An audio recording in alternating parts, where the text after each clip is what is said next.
What if she winds up with a toddler who doesn't know if he should use an integral or a differential to solve for the area under a curve? I'm sure she'll still love him. I wouldn't. That's where I sit. Sit next to me. No, I sit there. What's the difference? What's the difference? Here we go. In the winter, that seat is close enough to the radiator to remain warm and yet not so close as to cause perspiration. In the summer, it's directly in the path of a cross breeze created by opening windows there and there. It faces the television at an angle that is neither direct, thus discouraging conversation, nor so far wide as to create a parallax distortion. I could go on, but I think I've made my point. Hi. Anyway, we brought home Indian food. And, I know that moving can be stressful, and I find that when I'm undergoing stress, that good food and company can have a comforting effect. Also, curry's a natural laxative, and I don't have to tell you that, a clean colon is just one less thing to worry about. Leonard, I'm no expert here, but I believe in the context of a luncheon invitation, you might want to skip the reference to bowel movements. That's probably enough about us, so tell us about you. Me? Okay. I'm a Sagittarius, which probably tells you way more than you need to know. Yes, it tells us that you participate in the mass cultural delusion that the sun's apparent position relative to arbitrarily defined constellations at the time of your birth somehow affects your personality. Participate in the what? Say something. I feel like I should say something. You? You'll only make it worse. You want to know the most pathetic part? Even though I hate his lying, cheating guts, I still love him. Is that crazy? Yes. No, it's not crazy. It's a paradox.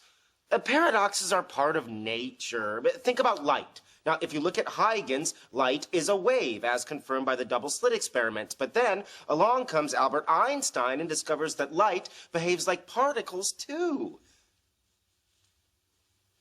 Well, I didn't make it worse. Any other plans? Do you want to join us for Thai food and a Superman movie marathon?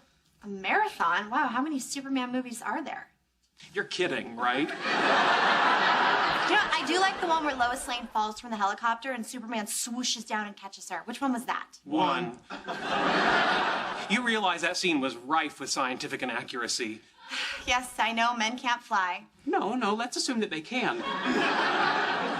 Lois Lane is falling, accelerating at an initial rate of 32 feet per second. Superman swoops down to save her by reaching out two arms of steel. Miss Lane, who is now traveling at approximately 120 miles an hour, hits them and is immediately sliced into 3 equal pieces.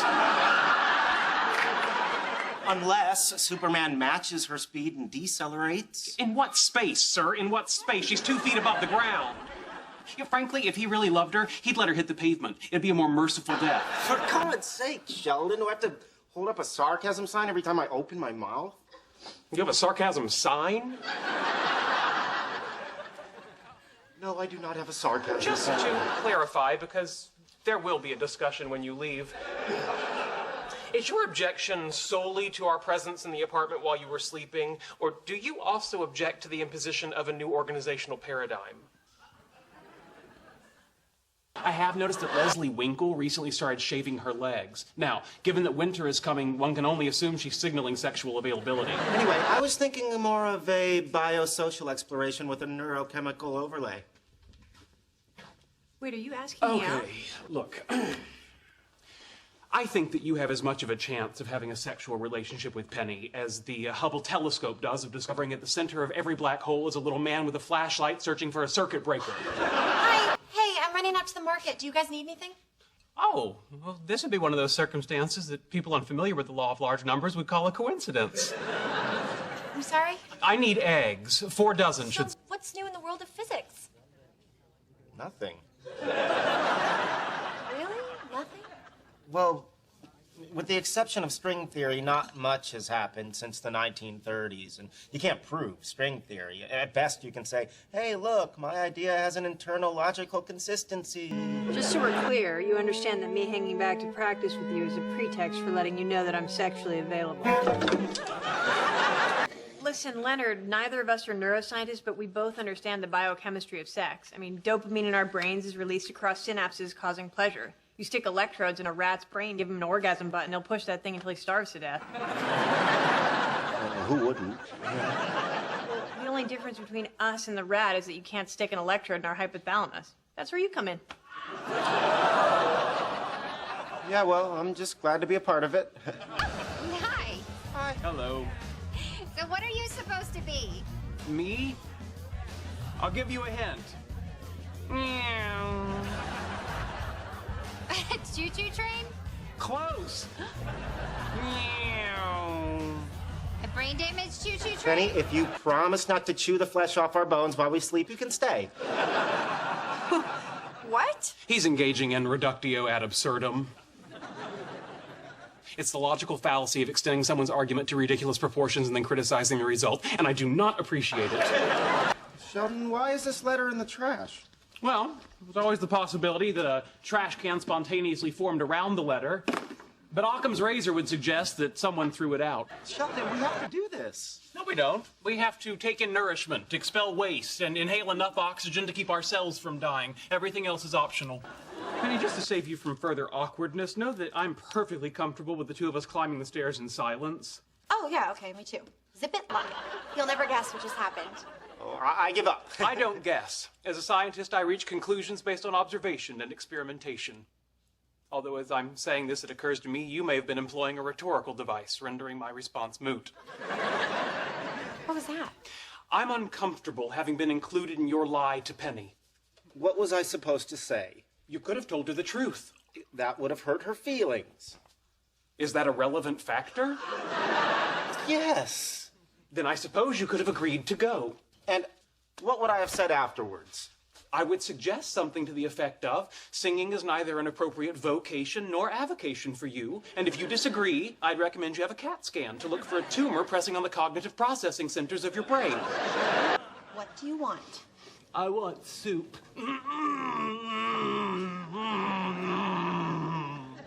Why didn't you just have soup at home?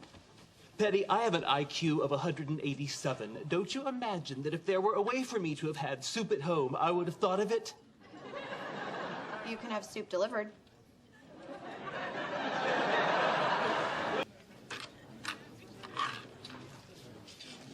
Here's the problem with teleportation. Lay it on me. Assuming a device could be invented which would identify the quantum state of matter of an individual in one location and transmit that pattern to a distant location for reassembly, you would not have actually transported the individual. You would have destroyed him in one location and recreated him in another. How about that? So, this is engineering, huh? I'll talk to you later. Engineering, where the noble semi-skilled laborers execute the vision of those who think and dream. Hello, Oompa Loompas of science. Is he here? If he were, I wouldn't be. You know what he did? He watched me work for 10 minutes and then started to design a simple piece of software that could replace me. Word, you're a Jew. If there was another Wailing Wall, exactly like the one in Jerusalem, but close to taco stands and cheap prescription drugs, would you still be able to wail at it? Ladies and gentlemen, honored daughters, while Mr. Kim, by virtue of his youth and naivete, has fallen prey to the inexplicable need for human contact, let me step in and assure you that my research will go on uninterrupted, and that social relationships will continue to baffle and repulse me. Thank you. There's no reason to feel uncomfortable just because we've seen each other's faces and naked bodies contorted in the sweet agony of coitus. I'm polymerized tree sap, and you're an inorganic adhesive, so whatever verbal projectile you launch in my direction is reflected off of me, returns on its original trajectory, and adheres to you. Oh, ouch. Who sells a full-size time machine for $800? In a Venn diagram, that would be an individual located within the intersection of the sets no longer want my time machine and need $800. Sheldon, why are you ignoring your sister? I'm not ignoring my sister. I'm ignoring all of you.